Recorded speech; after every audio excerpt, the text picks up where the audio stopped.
ਸਤਨਾਮ ਸ੍ਰੀ ਵਾਹਿਗੁਰੂ ਸਾਹਿਬ ਜੀ। ਤਿਲਕ ਜੰਝੂ ਰਾਖਾ ਪ੍ਰਭ ਤਾਕਾ, ਕੀਨੋ ਵੱਡੋ ਕਲੂ ਮਹਿ ਸਾਕਾ। ਸਾ ਤਨ ਹੇਤ ਇਤੀ ਜਿਨ ਕਿਰੀ, ਸੀਸ ਦੀਆ ਪਰ ਸੀ ਨਾ ਉਚਰੀ। ਧਰਮ ਹੇਤ ਸਾਕਾ ਜਿਨ ਕੀਆ, ਸੀਸ ਦੀਆ ਪਰ ਸਿਰ ਨਾ ਦੀਆ। ਨਾਟਕ ਚੇਟਕ ਕੀਏ ਕੋ ਕਾਜਾ, ਪ੍ਰਭ ਲੋਗਨ ਕਹੇ ਆਵਤ ਲਾਜਾ। ਠੀਕਰ ਫੋਰ ਦਲੀਸ ਸਿਰ, ਪ੍ਰਭ ਪੁਰ ਕੀਆ ਪਿਆਰ। ਤੇਗ ਬਹਾਦਰ ਸੀ ਕਿਰਿਆ, ਕਰੀ ਨਾ ਕਿਨਹੂ ਆਰ। ਤੇਗ ਬਹਾਦਰ ਕੇ ਚਲਤ, ਭਇਓ ਜਗਤ ਕੋ ਸ਼ੋਕ। ਹੈ ਸਭ ਜਗ ਭਇਓ, ਜੈ ਜੈ ਜੈ ਸੁਰ ਲੋਕ।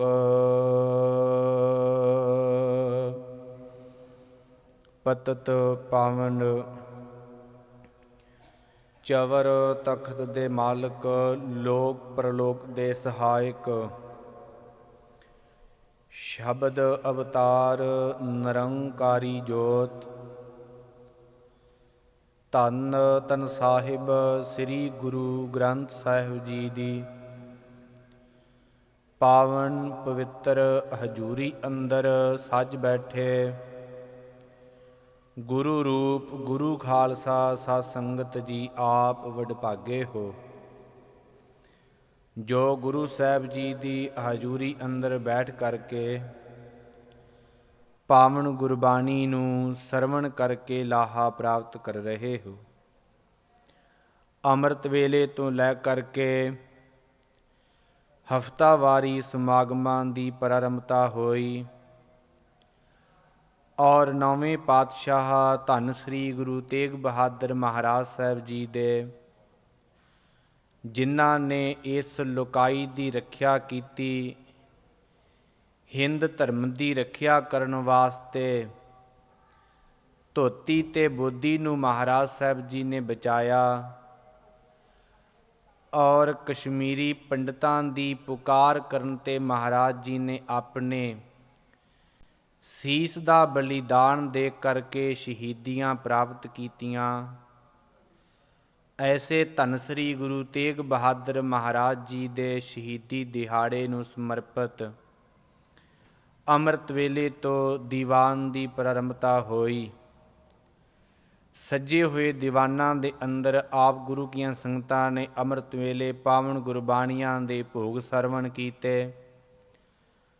ਗੁਰੂ ਚਰਨਾਂ ਦੇ ਵਿੱਚ ਅਰਦਾਸ ਬੇਨਤੀ ਹੋਈ। ਹੁਕਮਨਾਮੇ ਤੋਂ ਉਪਰੰਤ ਕੀਰਤਨ ਤੋਂ ਆਪ ਜੀ ਨੇ ਦੀਵਾਨ ਦੀ ਪ੍ਰਾਰੰਭਤਾ ਹੋਈ ਹੈ।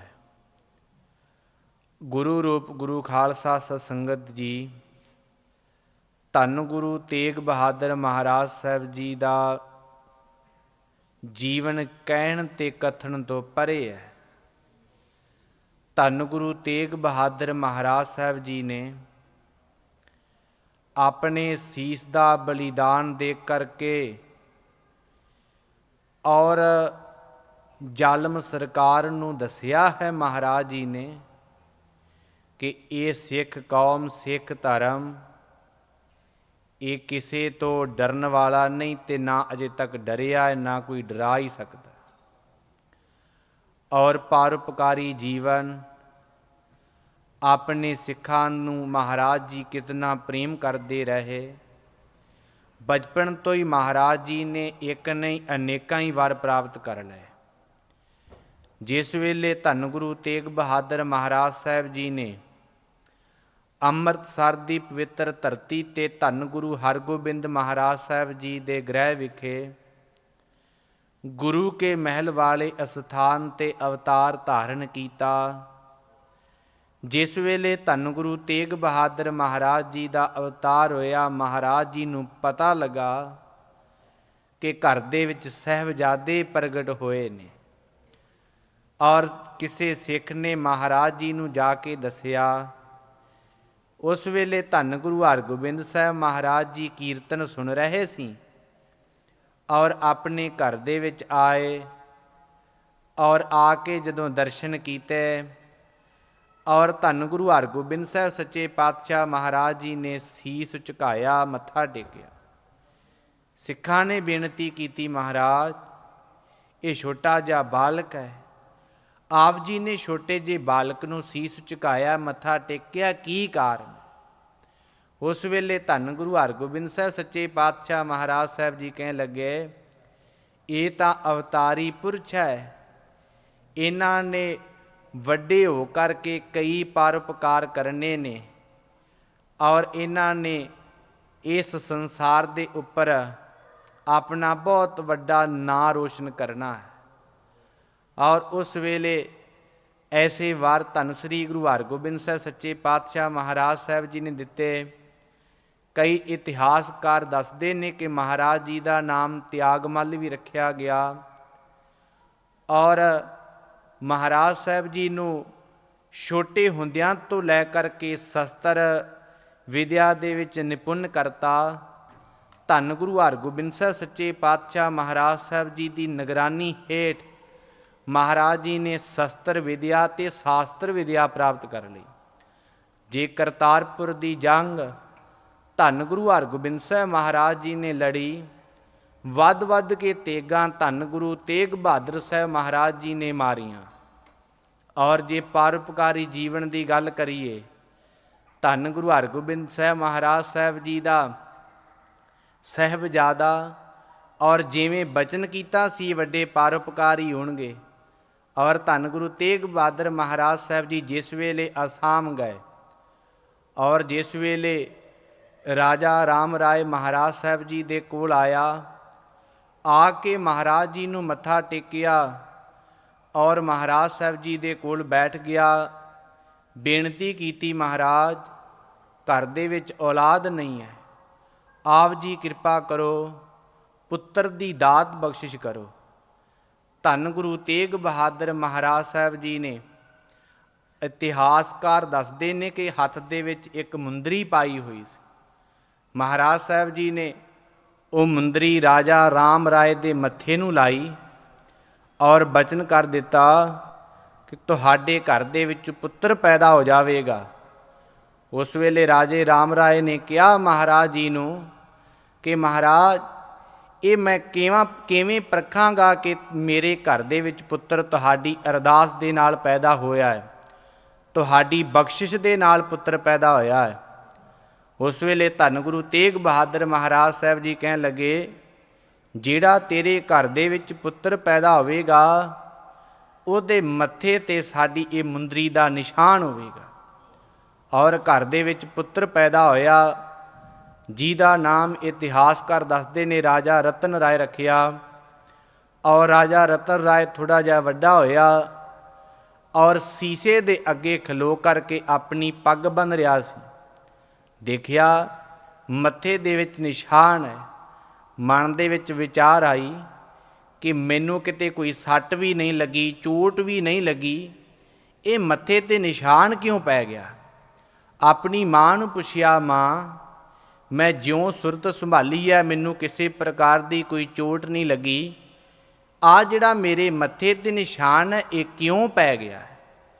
और उस वेले माँ ने कहा, पुत्रा इत्थे नावें पातशाह धन गुरु तेग बहादुर महाराज साहब जी आए सन, उन्हां दे कोल असीं जा करके बेनती की, उन्हां दी बख्शिश दे नाल तेरा जन्म होया है। ते उन्हां ने वचन कर दिता सी कि तेरे जदों पिता दे मत्थे ते अपने कर कमलों की मुंदरी लाई सी ते कहा सी कि मत्थे दे उपर निशान होवेगा, उन्हां दे वर दे नाल तू पैदा होया है ते उन्हां दी बख्शिश ही तेरे मत्थे दे उपर निशान दी लगी है। ਔਰ ਉਸ ਵੇਲੇ ਆਪਣੀ ਮਾਂ ਨੂੰ ਉਹ ਰਾਜਾ ਰਤਨ ਰਾਏ ਕਹਿਣ ਲੱਗਾ ਕਿ ਮਾਂ, ਉਹ ਗੁਰੂ ਦੇ ਦਰਸ਼ਨ ਕਰਨੇ ਹੈ। ਔਰ ਉਸ ਵੇਲੇ ਮਾਂ ਨੇ ਕਿਹਾ ਕਿ ਉਹਨਾਂ ਦੇ ਸੁਪੁੱਤਰ, ਉਹਨਾਂ ਦੀ 10ਵੀਂ ਜੋਤ ਧੰਨ ਗੁਰੂ ਗੋਬਿੰਦ ਸਿੰਘ ਮਹਾਰਾਜ ਸਾਹਿਬ ਜੀ ਅਨੰਦਪੁਰ ਨੇ। ਔਰ ਉਸ ਵੇਲੇ ਰਾਜਾ ਰਤਨ ਰਾਏ ਤਿਆਰ ਹੋਇਆ ਔਰ ਕੁਝ ਮਹਾਰਾਜ ਸਾਹਿਬ ਜੀ ਵਾਸਤੇ ਭੇਟਾਂ ਲਈਆਂ ਔਰ ਕਲਗੀਧਰ ਪਾਤਸ਼ਾਹ ਧੰਨ ਸ੍ਰੀ ਗੁਰੂ ਗੋਬਿੰਦ ਸਿੰਘ ਮਹਾਰਾਜ ਸਾਹਿਬ ਜੀ ਨੂੰ ਜਾ ਕਰਕੇ ਮਿਲਿਆ ਔਰ ਭੇਟਾਵਾਂ ਮਹਾਰਾਜ ਸਾਹਿਬ ਜੀ ਨੂੰ ਅਰਪਣ ਕੀਤੀਆਂ। ਜੇ ਇਤਿਹਾਸ ਨੂੰ ਪੜ੍ਹੀਏ, ਚਾਚਾ ਫੱਗੂ ਜੀ ਹੋਏ ਨੇ ਸਸੁਰਾਲ ਪਿੰਡ ਦੇ ਵਿੱਚ ਔਰ ਧੰਨ ਗੁਰੂ ਤੇਗ ਬਹਾਦਰ ਮਹਾਰਾਜ ਸਾਹਿਬ ਜੀ ਦੇ ਅੰਨ੍ਹਣ ਪਿਆਰੇ ਸਿੱਖ ਹੋਏ ਨੇ। ਮਹਾਰਾਜ ਸਾਹਿਬ ਜੀ ਦੇ ਚਰਨਾਂ ਦਾ ਧਿਆਨ ਸਦਾ ਹੀ ਧਰ ਕੇ ਰੱਖਦੇ ਨੇ ਔਰ ਮਹਾਰਾਜ ਸਾਹਿਬ ਜੀ ਨੂੰ ਯਾਦ ਕਰਦੇ ਨੇ ਚਾਚਾ ਫੱਗੂ ਜੀ। ਔਰ ਜਿਸ ਵੇਲੇ ਧੰਨ ਸ੍ਰੀ ਗੁਰੂ ਤੇਗ ਬਹਾਦਰ ਮਹਾਰਾਜ ਸਾਹਿਬ ਜੀ ਦੇ ਵਾਸਤੇ ਕਾਰ ਭੇਟਾ ਚਾਚਾ ਫੱਗੂ ਜੀ ਮਹਾਰਾਜ ਸਾਹਿਬ ਜੀ ਨੂੰ ਨਗਰਾਂ ਦੇ ਵਿੱਚੋਂ, ਪਿੰਡ ਦੇ ਵਿੱਚੋਂ, ਘਰਾਂ ਦੇ ਵਿੱਚੋਂ ਇਕੱਠੀ ਕਰਕੇ ਲਿਆ ਕੇ ਮਹਾਰਾਜ ਸਾਹਿਬ ਜੀ ਨੂੰ ਅਰਪਣ ਕਰਿਆ ਕਰਦੇ। ਔਰ ਕੁਝ ਸਮਾਂ ਬਤੀਤ ਹੋ ਗਿਆ, ਚਾਚਾ ਫੱਗੂ ਜੀ ਨੇ ਮਹਾਰਾਜ ਜੀ ਦੇ ਵਾਸਤੇ ਉਹ ਦਸਵੰਧ ਨੂੰ ਇਕੱਠਾ ਕੀਤਾ, ਭੇਟਾਂ ਨੂੰ ਇਕੱਠੀਆਂ ਕੀਤਾ, ਪਰ ਮਹਾਰਾਜ ਜੀ ਦੇ ਦਰਸ਼ਨ ਕਰਨ ਵਾਸਤੇ ਅਜੇ ਆਇਆ ਨਹੀਂ ਗਿਆ। ਮਨ ਦੇ ਵਿੱਚ ਬੇਨਤੀਆਂ ਕਰਦਾ ਹੈ ਕਿ ਧੰਨ ਸ੍ਰੀ ਗੁਰੂ ਤੇਗ ਬਹਾਦਰ ਸਾਹਿਬ ਸੱਚੇ ਪਾਤਸ਼ਾਹ ਮਹਾਰਾਜ, ਆਪ ਜੀ ਕਿਰਪਾ ਕਰੋ, ਮੈਨੂੰ ਇੱਥੇ ਆ ਕੇ ਦਰਸ਼ਨ ਦਿਓ। ਔਰ ਘਰ ਦੇ ਵਿੱਚ ਮਿਸਤਰੀ ਲਾਏ ਔਰ ਦਰਵਾਜ਼ਾ ਬਣਾ ਰਿਹਾ ਹੈ ਔਰ ਕਹਿ ਰਿਹਾ ਕਿ ਇਹ ਦਰਵਾਜ਼ਾ ਛੋਟਾ ਨਹੀਂ ਰੱਖਣਾ, ਇਹ ਦਰਵਾਜ਼ਾ ਵੱਡਾ ਰੱਖਣਾ, ਮੇਰੇ ਗੁਰੂ ਨੇ ਆਉਣਾ ਹੈ, ਛੋਟੇ ਦਰਵਾਜ਼ੇ ਦੇ ਵਿੱਚੋਂ ਮੇਰੇ ਗੁਰੂ ਤੋਂ ਲੰਘਿਆ ਨਹੀਂ ਜਾਣਾ, ਉਹ ਘੋੜੇ ਦੇ ਉੱਪਰ ਅਸਵਾਰ ਆਵੇਗਾ ਅਤੇ ਦਰਵਾਜ਼ਾ ਵੱਡਾ ਰੱਖੋ। ਪਰਿਵਾਰ ਦੇ ਜੀ ਹੋਰ ਵੀ ਪਿੰਡ ਦੇ ਲੋਕ ਕਹਿੰਦੇ ਨੇ ਕਿ ਇਹ ਤੂੰ ਕੀ ਕਰ ਰਿਹਾ ਹੈ, ਇਸ ਤਰ੍ਹਾਂ ਗੁਰੂ ਤੈਨੂੰ ਦਰਸ਼ਨ ਨਹੀਂ ਦੇਵੇਗਾ।